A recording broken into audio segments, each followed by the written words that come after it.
नमस्कार।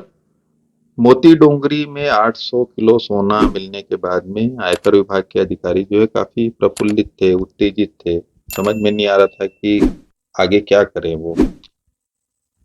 हमने अपने पिछले वीडियो में मोती डोंगरी की घटना का अपने दर्शकों को, अपने श्रोताओं को विस्तार से जानकारी दी है कि किस तरीके से आपातकाल के दौरान इंदिरा जी के निशाने में थी राजमाता गायत्री देवी, जो जयपुर राजघराने से संबंध रखती थी। चूंकि दोनों के बीच में एक मतभेद था और आपातकाल लगने के बाद में जयपुर राजघराना को टारगेट किया गया, इनकम टैक्स के अधिकारी वहां छापा मारे। इस पूरी घटना का हमने अपने पिछले वीडियो में विस्तार से आपको जानकारी दी।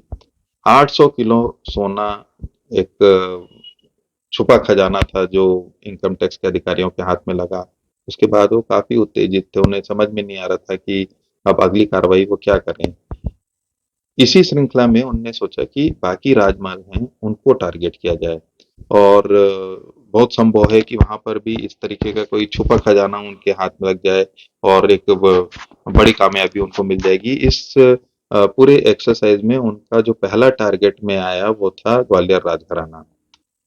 राजमाता पहले ही अरेस्ट हो चुकी थी आपातकाल लगते ही, और उनके एकमात्र पुत्र माधवराव सिंधिया जी जो हैं वो इस जैसे ही आपातकाल लगा उसके बाद में उनको मालूम था कि चूंकि उनका संबंध उस समय जनसंघ से था, बाद में वो हालांकि कांग्रेस ज्वाइन कर लिए थे, तो जब आपातकाल लगा उस समय माधवराव सिंधिया जी जनसंघ से जुड़े हुए थे और उन्हें मालूम था कि जनसंघ से जुड़े होने के कारण इंदिरा गांधी की जो जेल थी उनके वो एक प्रकार से आमंत्रित लोगों में से थे, तो वो उससे पहले ही नेपाल भाग गए। और अब बचे वसुंधरा राजे सिंधिया जी और यशोधरा राजे सिंधिया जी, इनकम टैक्स के अधिकारी अब इनको घेरना चालू किए। ग्वालियर राजघराने में छापा मारा गया, राजमहल की चप्पा चप्पा छान मारा गया, लेकिन कुछ नहीं मिला।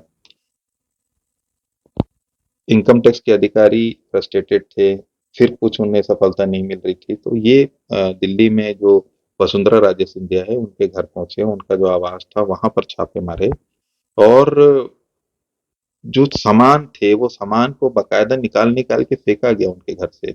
ये स्थिति बन गई कि वो कुछ वसुंधरा राजे सिंधिया अपनी कुछ जरूरत की जो सामान थी उसको उनको एक बैग में एक पेटी में भर के रखना पड़ा, बाकी सब सामान जो है आयकर विभाग के अधिकारी फेंक दिए थे, उसको तहस नहस कर दिए थे वो कुछ खोजने के चक्कर में। और इस पूरे घटनाक्रम में ये हुआ कि बाद में वसुंधरा राजे सिंधिया को वो घर भी खाली करना पड़ा, ऐसा दबाव उन पर बनाया गया। और आपको आश्चर्य होगा कि वो घर बाद में मिला नवीन चावला जी को, जो यूपीए सरकार में मुख्य निर्वाचन आयुक्त नियुक्त हुए। इस घटनाक्रम के बाद में वसुंधरा राजे सिंधिया के पास में रहने के लिए आवास नहीं था। उनने अपने मैनेजर के घर में जाके शरण ली, और वो भी उस स्थान पर जो एक सिरेमिक फैक्ट्री हुआ करती थी, उसको अबेंडेंड थी, मतलब उसको त्याग दिया गया, फैक्ट्री में कोई काम नहीं होता था, जर्जर अवस्था में फैक्ट्री थी, वहां पर उनके मैनेजर का एक छोटा सा कॉटेज था, वहां जाके वसुंधरा राजे सिंधिया को शरण लेना पड़ा।